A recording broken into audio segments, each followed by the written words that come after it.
बिनती सुनो दर प्यार घट उमगाओ दया।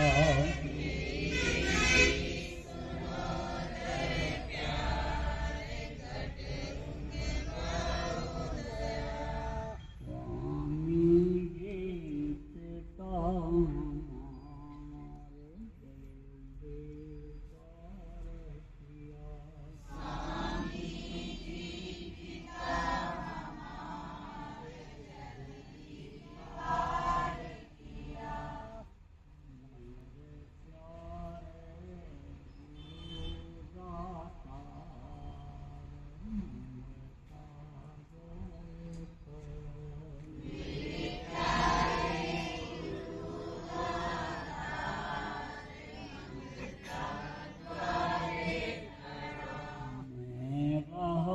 पुकार पुकार निहर कर देखो जरा।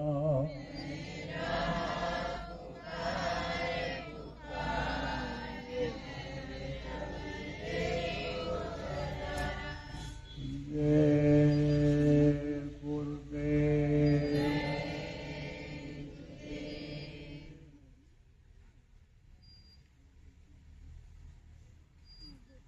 सर्वसमर्थ सर्वत्र अस्मरणीय परम पूज्य गुरु जी महाराज, उपस्थित सभी सत्संगी धर्म प्रेमी बच्चे एवं बच्चियों, गुरु महाराज की अचानक की दया हो गई और आज 19 अप्रैल 2024 को हैदराबाद के आप प्रेमियों का दर्शन का अवसर मिला। देखो प्रेमी, कुछ चीजें ऐसी होती हैं जो भूली नहीं जाती, याद करना पड़ता है। और जब जरूरी चीज आदमी करता रहता है तब उसकी आदत बन जाती है, वो नहीं भूलता है। जैसे खाना, नहाना, टट्टी पेशाब करना, यह आदमी को नहीं भूलता है। जो भी काम आदमी करता है, चाहे वो व्यापार करता हो, चाहे मजदूरी करता हो, चाहे खेती नौकरी का काम करता हो, उसमें उसका मन जब लग जाता है तो वो चीज़ याद हो जाती है। ऐसे ही सबसे जरूरी ये है कि मौत को याद रखा जाए। क्यों?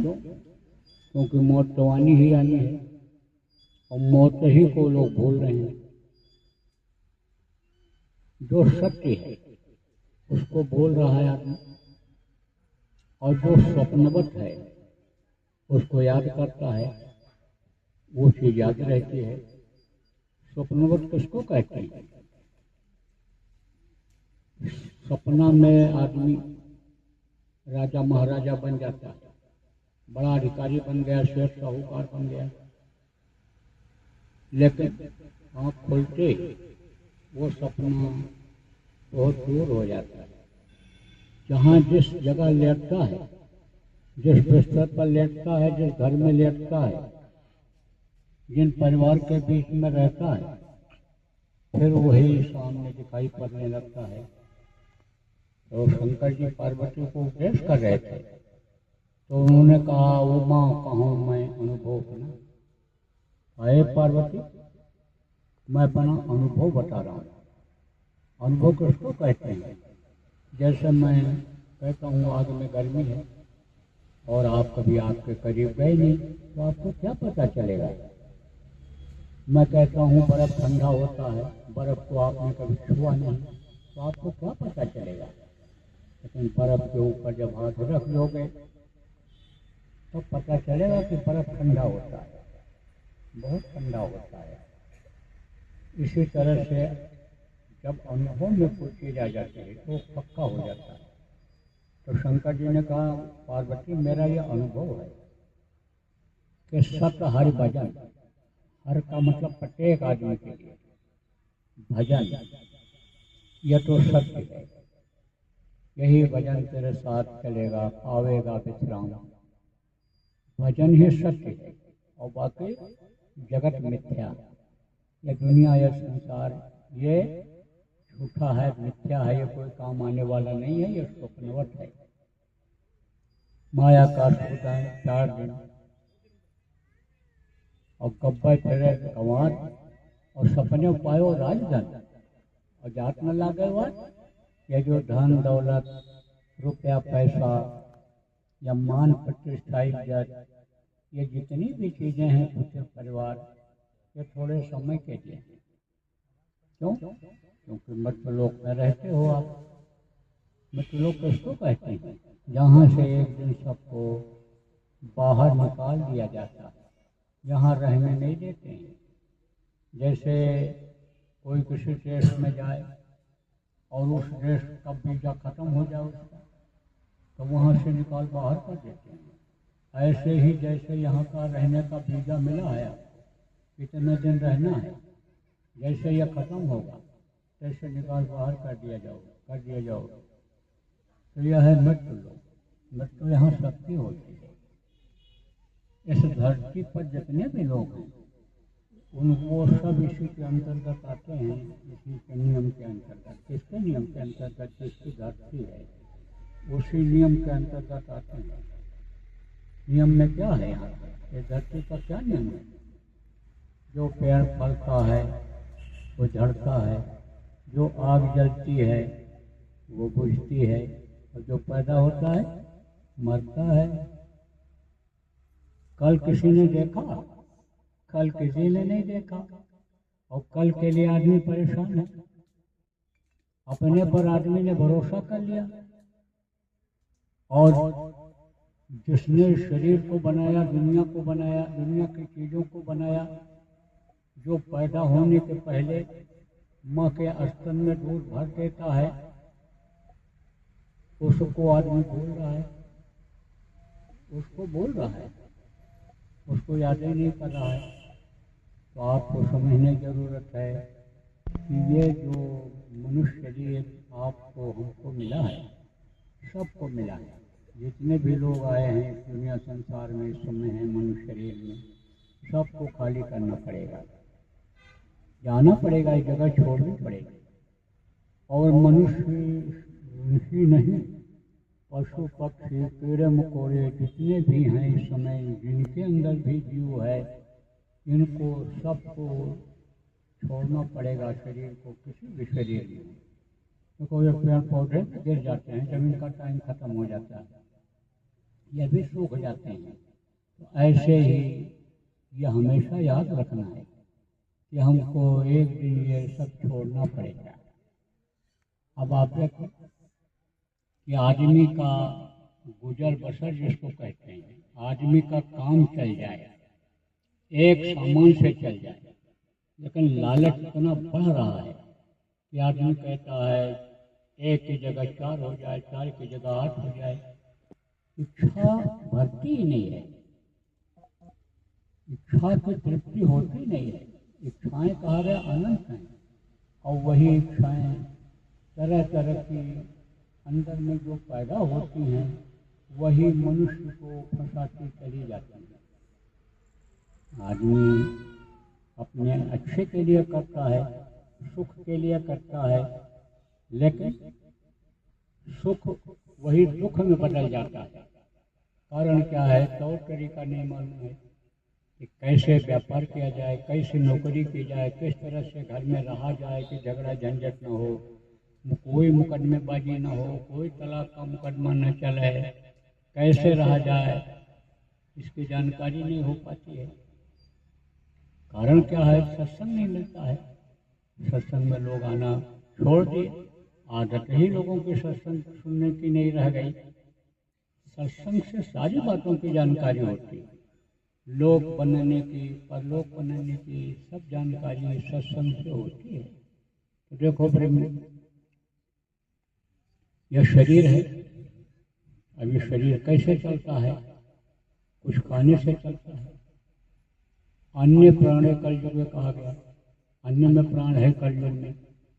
सतयुग में हड्डी में प्राण था, द्वापर युग में लहू में खून में प्राण था, त्रेता में खून में प्राण था, द्वापर में त्वचा में यानी खाल में प्राण था। जब तक खाल रहता था प्राण रहते थे। और कलयुग में अन्य प्राण है, कलयुग है अन्य में प्राण है। तो खाने का भी इंतजाम कर लेना चाहिए और तन ढकने के लिए, गर्मी ठंडी से बचाने के लिए कपड़े का भी इंतजाम कर लेना चाहिए।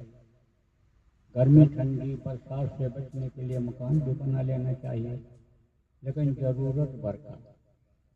देखो, रात अगर न हो तो आदमी रात दिन यानी चलता ही रहेगा। शरीर जब थक जाता है तब मजबूर होकर बैठ जाता है, नहीं तो इच्छाएं बैठने नहीं देती हैं आदमी। रिटायर होने के बाद अन्य दो दो तीन जगह नौकरी कर लेते हैं, कहाँ से टाइम आएगा। पेंशन देती है सरकार, कंपनियां पेंशन देती हैं, लेकिन संतोष नहीं है। कहा गया जब आवे संतोष धन, सब धन धूल समान। आदमी के अंदर संतोष आ जाए, आदमी प्रारब्ध पर अपने विश्वास कर ले, कर्म पर विश्वास कर ले, तो वही सुखी रहता है। सुखी मीन जहानीर अगाधा, जिन हज भयन में यको बाधा। भजन अगर करने लग जाए, सुमिरन करने लग जाओ, अगर आप लोग ध्यान करने लग जाओ, जिनको नामदान मिल गया है, तो ये सब इच्छाएं धीरे धीरे कम होती चली जाएंगी।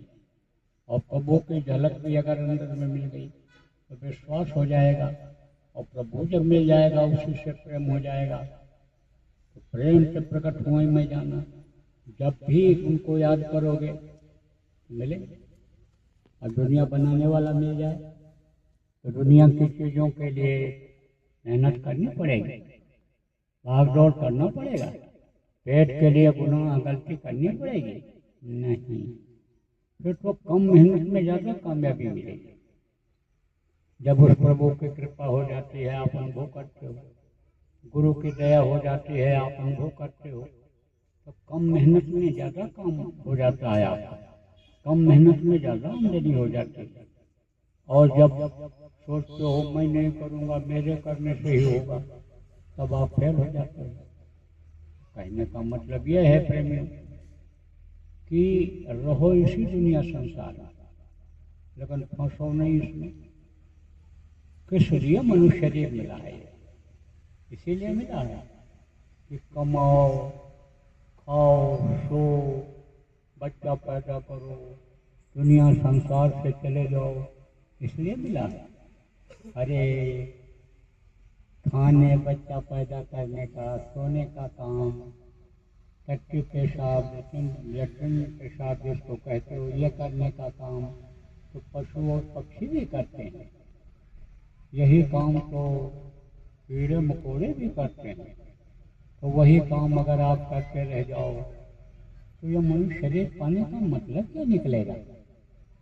देवता जिस मनुष्य शरीर के लिए तरसते हैं, मांगते रहते हैं उस प्रभु से, एक बार मौका दे दो, एक बार मौका दे दो, वो मनुष्य शरीर आपको मिल गया।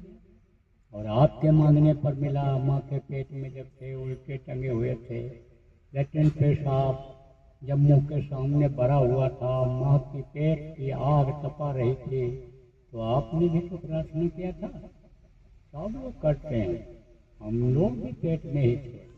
हाँ, कहीं आसमान से थोड़ा टपके हैं। सब उस समय तकलीफ में याद करता प्रभु को, तो उसने तो दया कर दिया।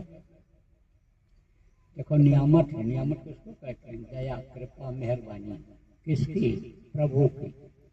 या आपका हाथ, पैर, आँख, कान ठीक ठाक बना दिया। अगर आप लूले होते, अपंग होते, आ पाते हैं? बहरे होते कुछ सुन पाते? अंधे होते तो कुछ देख पाते? हाथ, पैर, आँख, कान ये बना दिया ठीक से, ये बहुत बड़ी कृपा दया है। लेकिन एक बार मौका दिया है, अब की बार अगर चूक गए तो दोबारा फिर ये मनुष्य शरीर मिलने वाला नहीं है। जब बार बार रट लगाए रहे, अब उसने कहा जाओ जाओ, तुम अब बाहर निकलो, तुम तैयार हो गए हो, तैयार करता है 9 महीने में, मसाला अंदर होता है, मसाला से तैयार होता है बच्चा। लेकिन ये कहता है कि जिस काम के लिए तुम मनुष्य शरीर मांग रहे हो वो काम तुम पहले करना। इसलिए मांगा था, अब प्रभु कृपा करो यही बाकी, सब तज भजन करो दिन राति, सब कुछ तज करके दिन रात भजन करूँगा, आपके चरणों में लिखूँगा, आपको बराबर हृदय में बसाए रखूँगा, बराबर आपको देखता रहूँगा। तो यह प्रार्थना बराबर करते रहे। तो कहा जाओ इस काम को मत भूलना, तुम शरीर के लिए कमाई भी कर लेना, खाने का इंतजाम कर लेना, कपड़े का इंतजाम कर लेना, घर मकान बना लेना, लेकिन उसी में फंसे मत रहना। तो प्रेमियों इसी में मत फंसे रहो। अब की बार मौका मिला है 84 लाख योनियों में भटकने के बाद। 84 लाख किसको कहते हैं? ये कीड़े मकोड़े, सांप भोजन, बिच्छू, आसमान में उड़ने वाले पक्षी, धरती पर चलने वाले जानवर, यह सब किसमें आते हैं? 84 में आते हैं, 84 खान में आते हैं।